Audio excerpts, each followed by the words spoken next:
Job 6. Then Job replied, If only my anguish could be weighed, and all my misery be placed on the scales, it would surely outweigh the sand of the seas. No wonder my words have been impetuous.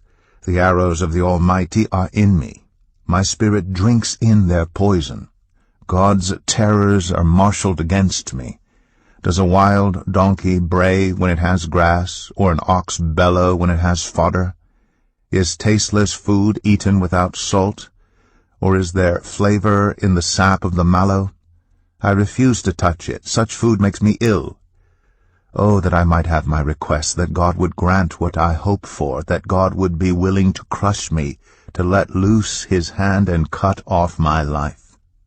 Then I would still have this consolation, my joy in unrelenting pain, that I had not denied the words of the Holy One. What strength do I have that I should still hope? What prospects that I should be patient? Do I have the strength of stone? Is my flesh bronze? Do I have any power to help myself now that success has been driven from me? Anyone who withholds kindness from a friend forsakes the fear of the Almighty.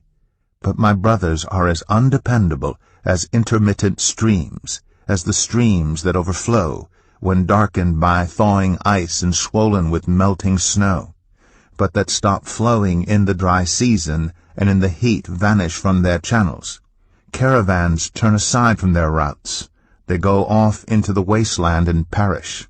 The caravans of Tema look for water. The traveling merchants of Sheba look in hope. They are distressed because they had been confident.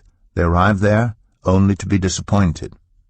Now you too have proved to be of no help. You see something dreadful and are afraid. Have I ever said, Give something on my behalf, pay a ransom for me from your wealth, deliver me from the hand of the enemy, rescue me from the clutches of the ruthless? Teach me, and I will be quiet. Show me where I have been wrong. How painful are honest words. But what do your arguments prove? Do you mean to correct what I say and treat my desperate words as wind? You would even cast lots for the fatherless, and barter away your friend. But now be so kind as to look at me. Would I lie to your face? Relent. Do not be unjust. Reconsider, for my integrity is at stake. Is there any wickedness on my lips? Can my mouth not discern malice? Job 7. Do not mortals have hard service on earth? Are not their days like those of hired laborers? Like a slave longing for the evening shadows, or a hired laborer waiting to be paid. So I have been allotted months of futility, and nights of misery have been assigned to me. When I lie down, I think, how long before I get up? The night drags on, and I toss and turn until dawn. My body is clothed with worms and scabs. My skin is broken and festering. My days are swifter than a weaver's shuttle, and they come to an end without hope. Remember, O God, that my life is but a breath. My eyes will never see happiness again. The eye that now sees me will see me no longer. You will look for me, but I will be no more. As a cloud vanishes and is gone, so one who goes down to the grave does not return. He will never come to his house again. His place will know him no more. Therefore I will not keep silent. I will speak out in the anguish of my spirit. I will complain in the bitterness of my soul. Am I the sea or the monster of the deep that you put me under guard?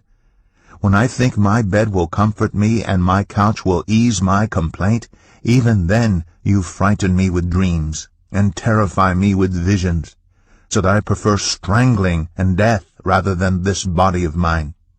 I despise my life. I would not live forever. Let me alone. My days have no meaning. What is mankind, that you make so much of them, that you give them so much attention, that you examine them every morning and test them every moment? Will you never look away from me, or let me alone even for an instant? If I have sinned, What have I done to you, you who sees everything we do? Why have you made me your target? Have I become a burden to you? Why do you not pardon my offenses and forgive my sins? For I will soon lie down in the dust.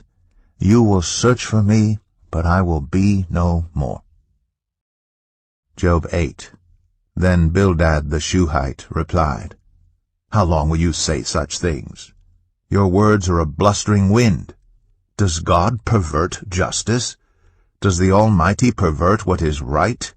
When your children sinned against him, he gave them over to the penalty of their sin. But if you will seek God earnestly and plead with the Almighty, if you are pure and upright, even now he will rouse himself on your behalf and restore you to your prosperous state. Your beginnings will seem humble, so prosperous will your future be. Ask the former generation, and find out what their ancestors learned. For we were born only yesterday and know nothing, and our days on earth are but a shadow. Will they not instruct you and tell you? Will they not bring forth words from their understanding? Can papyrus grow tall where there is no marsh? Can reeds thrive without water? While still growing and uncut, they wither more quickly than grass. Such is the destiny of all who forget God. So perishes the hope of the godless. What they trust in is fragile. What they rely on is a spider's web. They lean on the web, but it gives way. They cling to it, but it does not hold. They are like a well-watered plant in the sunshine, spreading its shoots over the garden. It entwines its roots around a pile of rocks, and looks for a place among the stones. But when it is torn from its spot, that place disowns it and says, I never saw you. Surely its life withers away, and from the soil other plants grow. Surely God does not reject one who is blameless, or strengthen the hands of evildoers. He will yet fill your mouth with laughter, and your lips with shouts of joy. Your enemies will be clothed in shame, and the tents of the wicked will be no more. Job 9. Then Job replied, Indeed, I know that this is true. But how can mere mortals prove their innocence before God? Though they wished to dispute with him, they could not answer him 1 time out of 1,000. His wisdom is profound, his power is vast. Who has resisted him and come out unscathed? He moves mountains without their knowing it, and overturns them in his anger. He shakes the earth from its place and makes its pillars tremble. He speaks to the sun, and it does not shine. He seals off the light of the stars. He alone stretches out the heavens and treads on the waves of the sea. He is the maker of the Bear and Orion, the Pleiades, and the constellations of the south. He performs wonders that cannot be fathomed, miracles that cannot be counted. When he passes me, I cannot see him. When he goes by, I cannot perceive him. If he snatches away, who can stop him? Who can say to him, What are you doing? God does not restrain his anger. Even the cohorts of Rahab cowered at his feet. How then can I dispute with him? How can I find words to argue with him? Though I were innocent, I could not answer him. I could only plead with my judge for mercy. Even if I summoned him and he responded, I do not believe he would give me a hearing. He would crush me with a storm and multiply my wounds for no reason. He would not let me catch my breath, but would overwhelm me with misery. If it is a matter of strength, he is mighty. And if it is a matter of justice, who can challenge him? Even if I were innocent, my mouth would condemn me. If I were blameless, it would pronounce me guilty. Although I am blameless, I have no concern for myself. I despise my own life. It is all the same. That is why I say he destroys both the blameless and the wicked.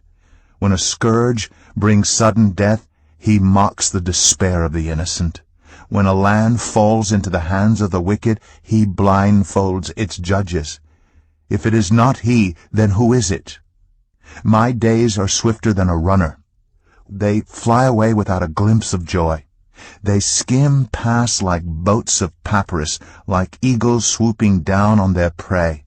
If I say I will forget my complaint, I will change my expression and smile, I still dread all my sufferings, for I know you will not hold me innocent. Since I am already found guilty, why should I struggle in vain? Even if I washed myself with soap and my hands with cleansing powder, you would plunge me into a slime pit, so that even my clothes would detest me. He is not a mere mortal like me, that I might answer him, that we might confront each other in court.